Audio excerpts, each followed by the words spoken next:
Most people believe their greatest enemy is failure. They spend years fearing rejection, fearing embarrassment, fearing the possibility that their dreams may never materialize. They imagine success as the ultimate salvation, a magical destination where all suffering finally ends. But what if that's completely backwards? Because history reveals a terrifying pattern. People are rarely destroyed by their failures. They are destroyed by successes they weren't disciplined enough to sustain. The wealth arrives before wisdom. The influence arrives before emotional mastery. The platform arrives before self-awareness. And within months, sometimes weeks, the very thing they prayed for becomes the instrument of their collapse. If your breakthrough happened today, would your inner foundation be strong enough to support it? Or would your unexamined fears, insecurities, impulses, and unresolved wounds burn your entire world down from the inside out? This is the uncomfortable truth few people want to hear. The universe does not merely prepare blessings, it prepares the vessel that must carry them. And that preparation often feels exactly like punishment. The closed doors, the unanswered prayers, the opportunities that almost happened, the years where nothing seems to move despite your effort. Most people interpret these seasons as evidence that something has gone wrong. But what if stagnation is not rejection? Imagine trying to pour an ocean into a glass. The problem is not the size of the ocean. The problem is the carrying capacity of the container. The same principle governs human destiny. You can only sustain externally what you can organize internally. Yet modern culture teaches the exact opposite. The digital economy rewards visibility over substance. Algorithms celebrate attention before mastery. People build audiences before identities, brands before character, influence before wisdom. Everywhere you look, the message is the same. Move faster, scale bigger, grow immediately, win now. The result is a generation that mistakes speed for strength, but speed without structure is destruction in disguise.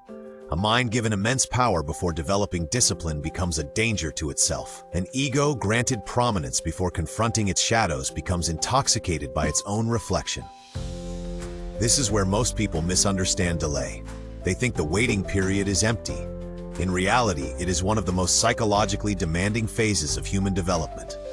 Because when external progress slows, internal realities become impossible to avoid.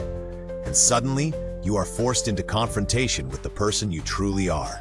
This is what the great psychologist Carl Jung understood better than almost anyone. He warned that the greatest danger to human beings is not the darkness outside them. It is the darkness they refuse to see within themselves. Every person possesses a shadow, a hidden territory of fears, resentments, insecurities, jealousies, addictions, pride, and unconscious motivations. Most spend their lives avoiding it. Success allows them to avoid it even longer.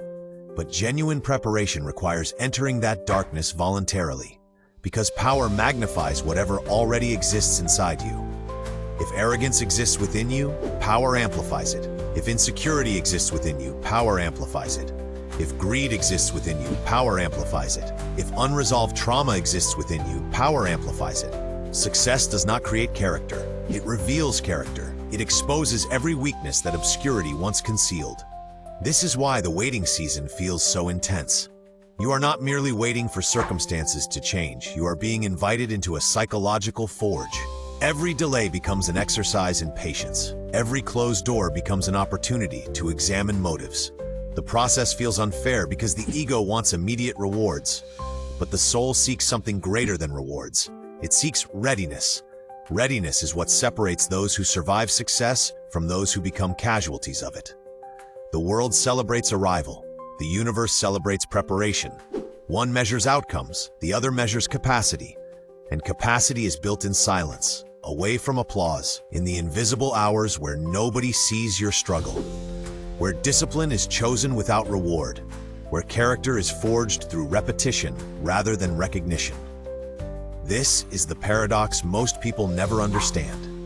The delay itself is part of the blessing, because the person who finally receives immense influence without first developing immense discipline is not blessed. They are endangered. The power they desired becomes the burden that destroys them.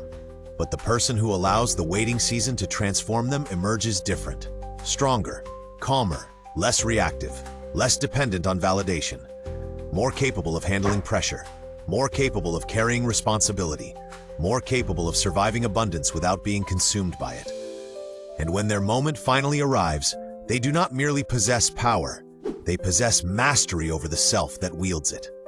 Because the universe has always operated according to one unchanging law. Before you are trusted with extraordinary influence, you must first demonstrate authority over your own internal chaos. The kingdom cannot be handed to a person still at war with themselves. The crown is not delayed because you are forgotten. It is delayed because your foundation is still being reinforced. And one day, when the doors finally open, you will realize something extraordinary. The waiting was never preventing your destiny. The waiting was becoming your destiny. The delay was not the obstacle. The delay was the preparation for a level of power your former self could never have survived.